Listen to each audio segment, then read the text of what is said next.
Hi guys, welcome to my YouTube channel. ಇವತ್ತು ಒಂದು special news ಗುರು. ರಣ್ಯಾ ರಾವ್ ಅವರು, she is 32-year old Sandalwood actress. ಇವರ ತಂದೆ ಬಂದ್ಬಿಟ್ಟು DGP, ಇಂಡಿಯನ್ ಪೊಲೀಸ್ ಸರ್ವಿಸ್ ಅಧಿಕಾರಿ ಆಗಿರ್ತಾರೆ.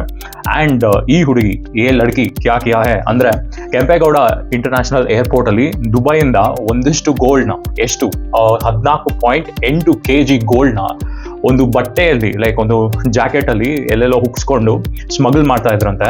ಆ್ಯಂಡ್ ಇದನ್ನ ಡೈರೆಕ್ಟರೇಟ್ ಆಫ್ ರೆವೆನ್ಯೂ ಇಂಟೆಲಿಜೆನ್ಸ್ ಅವರು ಟ್ರ್ಯಾಕ್ ಮಾಡ್ತಾ ಇದ್ರು. ಇವರು ತಿಂಗಳಲ್ಲಿ ದುಬೈಗೆ ಈ ಸತಿ ಹೋಗಿ ಬಂದ್ರೆ ಅವರು ಏನು ಟ್ರ್ಯಾಕ್ ಮಾಡಕ್ ಹೋಗಲ್ಲ, ಬಟ್ ಪದೇ ಪದೇ ದುಬೈಗೆ ಹೋಗಿ ಬರ್ತಾ ಇದ್ರೆ ಇವರು ಡೈರೆಕ್ಟರೇಟ್ ಆಫ್ ರೆವೆನ್ಯೂ ಯಾರಿರ್ತಾರಲ್ಲ ಅವ್ರಿಗೆ ಒಂದಿಷ್ಟು ಡೌಟ್ ಬರುತ್ತೆ. ಆ ಒಂದು ಡೌಟ್ ಅಲ್ಲಿ ಈ ರಣ್ಯಾ ರಾವ್ ಅವರನ್ನ ಚೆಕ್ ಮಾಡಿದ್ದಾರೆ.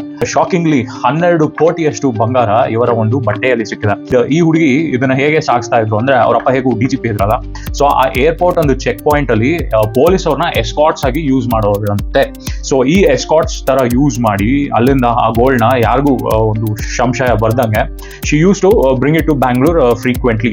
ಸೊ ಇದರಿಂದ ಡೌಟ್ ಬಂದಿದ್ದಂತಹ ಡೈರೆಕ್ಟರೇಟ್ ಆಫ್ ರೆವೆನ್ಯೂ ಇಂಟೆಲಿಜೆನ್ಸ್ ಇವ್ರನ್ನ ತಡೆದು ಈ ಸತಿ ರೇಡ್ ಮಾಡಿದ್ದಾರೆ.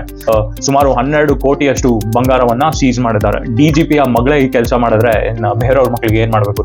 ಈಗ KPSC ಅವರು ಹಣವಿಲ್ಲವಂತ ಇನ್ನೊಂದ್ಸತಿ ರೀ ಎಕ್ಸಾಮ್ ಮಾಡಲ್ಲ ಅಂತ ಕೂತಿದ್ದಾರೆ. ಈ ದುಡ್ಡನ್ನಾದ್ರೂ ಯೂಸ್ ಮಾಡ್ಕೊಂಡು KPSC ಅವರು ರೀ ಎಕ್ಸಾಮ್ ಮಾಡ್ಲಿ ಅಂತ ಹೇಳ್ತಾ ಈ ವಿಡಿಯೋನ ಇಲ್ಲಿಗೆ ಮುಗಿಸ್ತಾ ಇದ್ದೀನಿ. ನೋಡಿ, ನೀವೆಲ್ಲ ತುಂಬಾ ಕಷ್ಟಪಟ್ಟು ದುಡ್ಡು ಮಾಡ್ಬೇಕು ಅಂತ ಇರ್ತೀರಾ, ಬಟ್ ಇಂತಿಂತ ದೊಡ್ಡವರ ಮಕ್ಕಳು ಇಂತಹ ಸುಲಭ ದಾರಿ ಹಿಡಿದು ಒಂದು ರಿಚ್ ಪಾಶ್ ಲೈಫ್ ನ ಲಿವ್ ಮಾಡಕ್ಕೆ ನೋಡ್ತಾರೆ. ಅವರು ಇನ್ಸ್ಟಾಗ್ರಾಮ್ ಪೋಸ್ಟ್ ನ ನೋಡ್ಕೊಂಡು ನಾವೆಲ್ಲ ವಾ ಇವ್ರೆಂತ ಜೀವನ ಅನುಭವಿಸ್ತಾ ಇದಾರೆ ಅಂತ ನಾವು ಆಶ್ಚರ್ಯ ಪಡ್ತೀವಿ.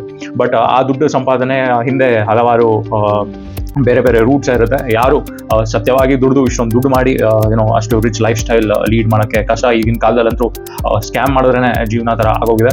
ಸೊ ಇಲ್ಲಿ ಇದೊಂದು ಕತೆ. DGP ಯ ಮಗಳು ಇಂಟು ಸ್ಮಗ್ಲಿಂಗ್. DGP ಮಗಳು ಎಲ್ಲರೂ ತಮ್ಮ ಮಕ್ಕಳು IPS IAS ಆಗಲಿ ಅಂತ ನೋಡ್ತಾ ಇರ್ತಾರೆ, ಬಟ್ ಇಲ್ಲಿ ಯಾರು ಅವ್ರ ತಂದೆ ಮಗಳನ್ನ ಸ್ಮಗ್ಲಿಂಗ್ ಹಾಕಿದ್ದಾರೆ. Anyway, thank you for watching.